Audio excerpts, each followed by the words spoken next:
Hello dear friends, welcome back to my channel physics SPC. Moving charges and magnetism का एक question. An infinitely long hollow conducting hollow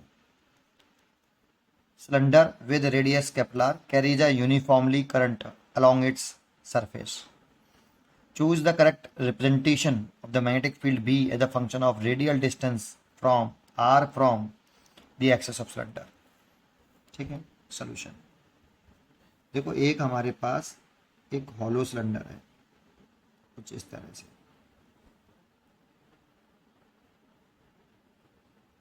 इसकी radius ये are है और ये long है बेटा, इधर से भी ठीक है और इधर से भी लॉन्ग है।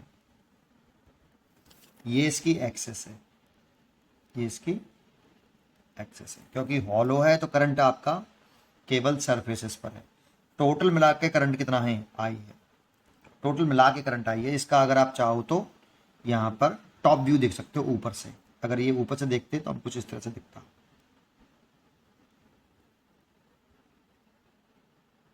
ऐसे। और करंट जो है ऊपर से देख रहे हैं, इसकी रेडियस कैपिटल आ रही है और ऊपर से देख रहे हैं तो करंट कुछ इस तरह से दिखती है यहाँ पे, है ना, ऐसे।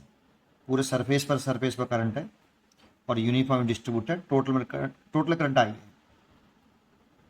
ठीक है, ये सब मिला के टोटल करंट आई, ऐसा नहीं ये आई ऐसा नहीं है। सब मिला के टोटल करंट आई है आपका, यूनिफॉर्म डिस्ट्रीब्यूटेड है। ठीक है, अब हमसे मैग्नेटिक फील्ड का ग्राफ बनवा रहा है डिस्टेंस के साथ। तो देखो, अगर हम इस जगह पर एम्पलीफिकेटर लॉ से कर सकते हैं।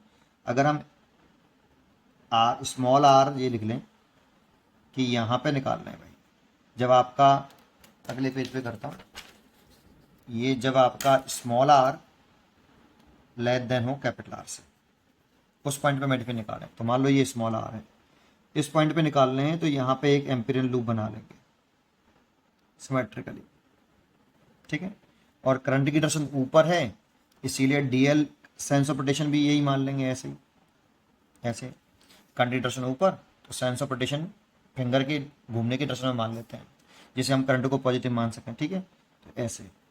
तो ये डीएल हो गया और यही बी की डायरेक्शन मान लेते हैं। तो इस जगह पर अगर एम्पलीट्यूड लॉ लगाएं तो B1 इस जगह मल्टीपल मैंने B1 मान लिया। ठीक, B1 DL cos 0 डिग्री बराबर म्यू नॉट। यहाँ जो करंट आती है, टोटल करंट आती है इनसाइड द एम्पेरियन लूप, इस क्लोज लूप के अंदर वाली करंट आती है। अब यहाँ पे तो हॉलो है बेटा, ये तो कोई करंट नहीं है इसके अंदर, लूप के अंदर, तो करंट जीरो है। B1 और DL का इंटीग्रेशन और लिमिट लिखेंगे, क्योंकि DL इस जो लूप माना है हमने, इमेजनरी सर्कुलर लूप माना है, इसकी छोटे से पार्टी की लेंथ है। तो इंटीग्रेशन करने पर इसकी टोटल लेंथ आएगी, तो टोटल लेंथ होगी सरकमफ्रेंस के बराबर। तो 0 से 2 पाई आर बराबर 0। तो B1 into 2 pi r equal to 0, that means B1 0। तो अंदर तो मैग्नेटिक फील्ड 0 है भाई। अब इसमें करने की जरूरत ही नहीं है, पूरा खत्म, यहीं खत्म हो गया। यहाँ पे ये इस जगह पर स्मॉल आर कैपिटल आर के बराबर है, इधर small r less than capital R होगा। यहाँ पर मैग्नेटिक फील्ड दे रखा है, यहाँ पे भी दे रखा है, यहाँ पे भी दे रखा है, यहीं पे 0 है देखो इस रीजन में। डी चॉइस हो गई, खत्म, आगे करने की जरूरत नहीं है। फिर भी चेक कर लेते हैं। ठीक है, डी चॉइस करेक्ट। और वैसे भी ये फॉर्मूला हमें सबको याद होता है यार, ये रिलेशन, फिर भी कर लेते हैं। अब जरा सोचो, अगर आर इक्वल टू आर के लिए करते, आर इक्वल टू आर के लिए करते, तो यहाँ पे चलो हम पहले आर ग्रेटर देन आर के लिए कर लेते हैं। ग्रेटर देन आर और इक्वल टू आर के लिए वैसे सेम होगा, करते हैं। जैसे इस वाले पॉइंट पर अगर हम मानते, इस पॉइंट पे मैग्नेटिक निकाल लें, और ये जो दूरी है ये वाली यहाँ से यहाँ तक, ये स्मॉल आर है। ठीक है, अब small r greater than capital R के लिए कर रहे हैं, तो यहाँ से पास होता हुआ एक क्या ना लें, एम्पेरियन लूप बना लें। ठीक है ना, ये सर्कुलर लूप बना लिया हमने, और इसी पर डीएल मान लें। क्योंकि करंट की डायरेक्शन ऊपर मानी है, तो फिंगर जिधर कर्ल करें, है ना, उसको सेंस ऑफ रोटेशन मान लो आप। तो सेंस ऑफ रोटेशन ये हो गया इसमें सर्कुलर लूप का, तो यही डीएल की डायरेक्शन हो जाएगी ऐसे। और करंट की डायरेक्शन भी ऊपर है, तो राइट हैंड पाम रूल से मैग्नेटिक डायरेक्शन निकालें तो वो भी ऐसे आएगी, तो बी की डायरेक्शन ऐसे आएगी।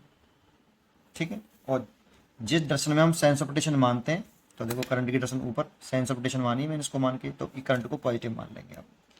ठीक है, तो लगा लो बेटा यहाँ पे, तो integration by close loop B2 DL cos 0 is equal to, यहाँ पे मैंने मैग्नेटिक फील्ड V2 माना है, म्यू नॉट इंटू कितनी करंट होगी इसके इनसाइड लूप के अंदर, टोटल करंट आई है।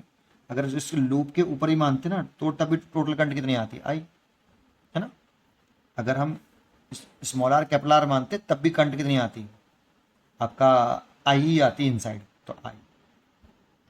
B2 इंटीग्रेशन लिमिट लिखे हैं 0 से 2 पाई आर बराबर म्यू नॉट आई, ये DL, और DL का इंटीग्रेशन होता है L, उसमें लिमिट पुट करेंगे 0 से 2 पाई आर, तो B2 इंटू 2 पाई आर हो जाएगा बराबर म्यू नॉट आई। तो B2 इक्वल टू आएगा mu naught I over 2 pi r. तो यहाँ पे देखें तो B2 is inversely proportional to small r. Surface पर अगर देखते हैं, अगर स्मॉल आर कैपिटल आर के बराबर होता तो B जो आता है सरफेस पर वो आता म्यू नॉट आई बटे 2 पाई कैपिटल आर। देखो यहाँ पे जो स्मॉल आर है ना वो ग्रेटर देन कैपिटल आर मान लो आप, तो ये small r greater than capital R है, तो B की वैल्यू सबसे ज़्यादा मैक्सिमम कहाँ पर है, सरफेस पर, तो सरफेस पर मैक्सिमम होगी, तो सरफेस पर तो B की वैल्यू मैक्सिमम है। फिर जैसे जैसे आर बढ़ेगा वैसे वैसे मैग्नेटिक फील्ड घटता जाएगा, और इनवर्स रिलेशन है तो रेक्टेंगुलर हाइपरबोला आ जाएगा, ठीक है। तो ये सरफेस पर मैक्सिमम होगा, ये उसके बाद घट रही है, और जब तक आर इन्फिनिटी नहीं हो जाएगा तब तक B 0 नहीं होने वाला, तो इन्फाइनाइट पे जाके B 0 होगा, इसीलिए इधर पैरेलल कर दिया है, इसलिए डी चॉइस इज करेक्ट। उम्मीद करता हूँ कि आपको ये जरूर समझ में आया होगा। पढ़ते रहिए और खुश रहिए।